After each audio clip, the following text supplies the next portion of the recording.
Vamos tratar um pouco sobre a questão racial, então tentar criar um tipo de conceito em relação a esse pensamento e como a gente pode explicar um pouco sobre como ela foi construída e como ela vem sendo encarada até os dias de hoje. Então, raça, ela é uma construção presente no comportamento humano capaz de distribuir vantagens iguais e desiguais para as pessoas, ou seja, eu posso ter vantagens por ser branco, como eu posso ter desvantagens por ser negro. Enquanto construção social, raça é um discurso que fala sobre as origens de um povo, que usam termos que remetem à transição de traços fisionômicos,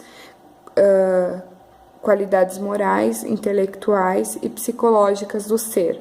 Ou seja, a gente herda o tipo de raça das nossas famílias, ou seja, somos descendentes de italianos ou alemães ou negros, brasileiros, enfim, trazemos a raça conosco como descendência das nossas famílias, né?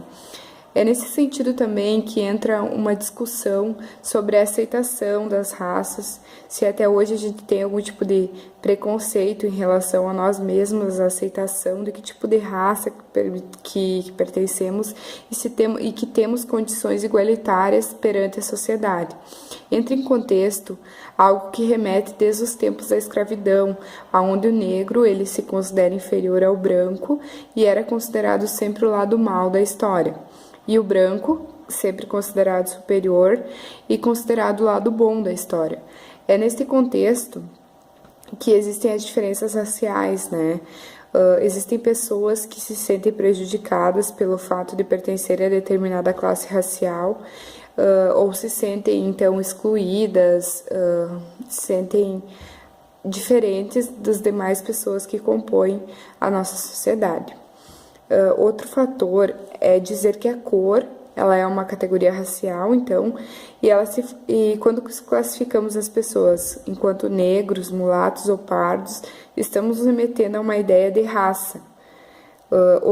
Outro fator importante é que o negro ainda se apresenta na sociedade como um ser inferior, então ele não mudou esse pensamento, ele continua pensando que todas as pessoas olham para ele de uma maneira diferente e o encaram de uma maneira diferente também. A partir desse contexto, das diferenças em relação a períodos históricos, culturais e sociais em que a gente vive, entra também a questão da saúde. Como que essa questão das raças, elas são vistas perante a nossa sociedade.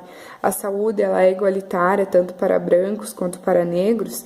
Nesse sentido, então, fazendo uma base, segundo o censo de 2010, somos um total de 191 milhões de brasileiros.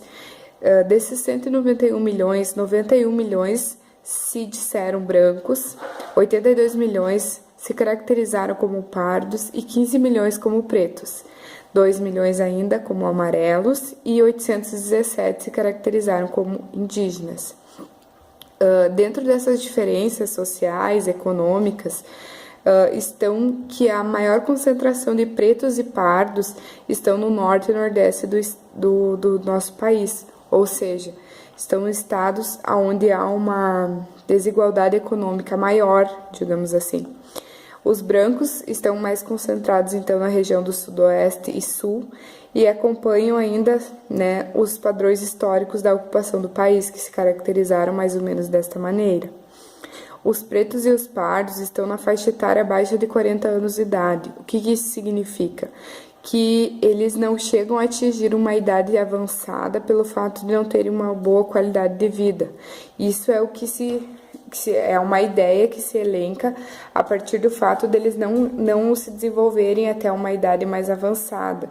Já os brancos, que se disseram brancos, eles são caracterizados como um povo maior de 65 anos e acima de 80 anos de idade, ou seja, que apresenta uma maior condição econômica e que tem uma maior qualidade de vida a partir disso então.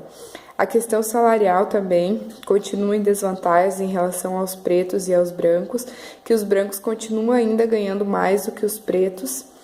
As desigualdades em questão da saúde também tem alguns pontos que essa pesquisa ressalta, que é onde existe uma maior prevalência de doenças crônicas no povo de origem negra, então. E o grupo predominante de casos de violência entre os negros também acaba sendo maior do que o caso dos brancos.